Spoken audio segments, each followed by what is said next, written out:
সহানুভূতিশীল থাকবেন। আপনারা যে কৃষি ডিপার্টমেন্ট থেকে বা উপসহকারী কৃষি কর্মকর্তা বৃন্দ থেকে বা কৃষি সংশ্লিষ্ট সবকিছু থেকে যে আপনারা সবসময় সহযোগিতা পেয়ে আসতেছেন, এটা আপনি সবাইকে বলবেন।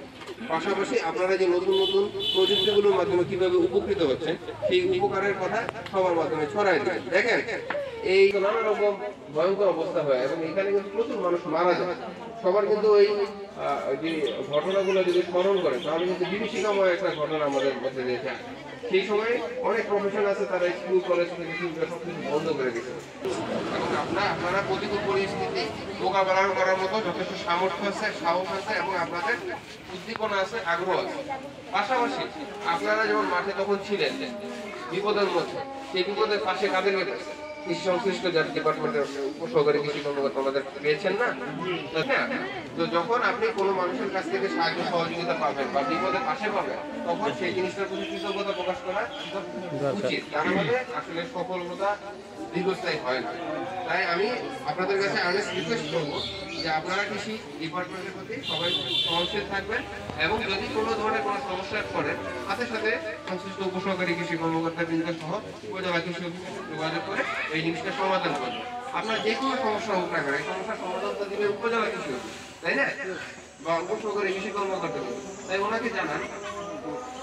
ঠিক আছে, জিনিসগুলোকে যত সহজভাবে সমাধান করা যাবে ততই ভালো হবে। আর আপনাদের কাছে আরেকটা রিকোয়েস্ট থাকলো যে আপনারা আমাদের যার যে সামর্থ্য আছে, সেটা আপনার সামর্থ্য যদি কম থাকে, সেই কম সামর্থ্যের ভিতরে আপনি গাছ লাগান।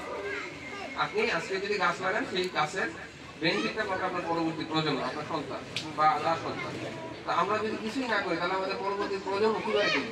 দেখেন, এই কিছুদিন আগে তীব্র তাপদাহ, খরতাপে আমাদের কি অবস্থা, নাজার অবস্থা হয়েছে না? গেলে আমাদের কি করতে হবে? গাছ লাগাইতে হবে। এখন আপনি যদি প্রকৃতির উপর অত্যাচার করেন, সেই প্রকৃতি কিন্তু একসময় আপনার উপর এটা বিরূপ প্রতিক্রিয়া সৃষ্টি করবে। সে কারণে করতে হবে কি, আমাদের সবাইকে যত বেশি গাছ লাগাবেন, একটা ফলজ, একটা বনজ, একটা ওষুধ চেষ্টা করবেন এই কোন প্রকারের গাছ আপনাদের মাঝে লাগানোর জন্য। বিশেষ করে যারা আগের যে ভ্যারাইটির গাছগুলো ছিল, এগুলো হারিয়ে যেতে লাগবে, তাই না? এই গাছগুলো আমাদেরকে সংরক্ষণ করতে হবে, এগুলো আপনাদের হাত ধরেই কাটতে হবে। আজকে আমাদের এখানে কিন্তু আপনার বেফল, দেউয়া, তারপর কাউফল বা অন্যান্য যে লটকল বা অন্যান্য যেসব ইন্ডিজিনাস ভ্যারাইটির গাছ, অর্কুর, এগুলো কিন্তু আপনার দেখা যায় না, তাই না? এগুলোকে হারিয়ে দেবে, এগুলোকে আপনারা টিকাবেন না বলেন? শরীফা ফল, এগুলোকে আপনারা টিকাবেন না বলেন?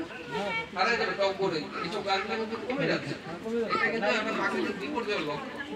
তাল, খেজুর বা আপনাদের নিম গাছ বা আপনার অন্যান্য যে সমস্ত গাছের ইনফেক্ট আছে, যেগুলো এই ইনফেক্ট রিলেটেড গাছগুলোকে বিষয়ে আমাদের যত্নশীল হতে হবে। যেমন ধরেন তাল গাছ, বলা হয়ে থাকে তাল গাছ কিন্তু বজ্র নিরোধক, অর্থাৎ বাস পড়লে সবার আগে তাল গাছের উপর পড়বে। আশেপাশে যদি অন্য কোনো আপনার ধরেন মানুষ টানুষ থাকে, কিন্তু মাছের তাল গাছ থাকে, তাল গাছের মধ্যে পড়বে, মানুষের গায়ে পড়বে। তাহলে কি হচ্ছে, এই কিছুদিন আগেও প্রাকৃতিক দুর্যোগে একদিনে 11 জন মানুষ মারা গেছে বাস করে। আপনারা তো পেপার পড়েন, তাই না? এই যে 11 জন মানুষ মারা গেছে, 11টা ফ্যামিলি ক্ষতিগ্রস্ত হয়েছে। আজকে যদি এখানে আশেপাশে তাল গাছগুলো থাকতো, তাহলে কিন্তু এই মানুষগুলো বাঁচতো। বুঝাতে পারছি?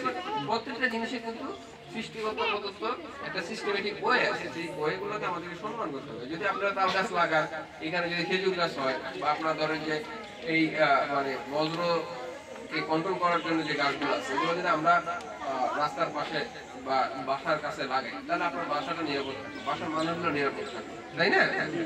এইভাবে একটু ডিপলি চিন্তা করবেন, গভীরভাবে চিন্তা করবেন, আর পরবর্তী প্রজন্মের জন্য আমরা যাতে ভালো কিছু রেখে যেতে পারি এবং আপনার দ্বারা আরো 5-6 জন আলোকিত হতে পারে।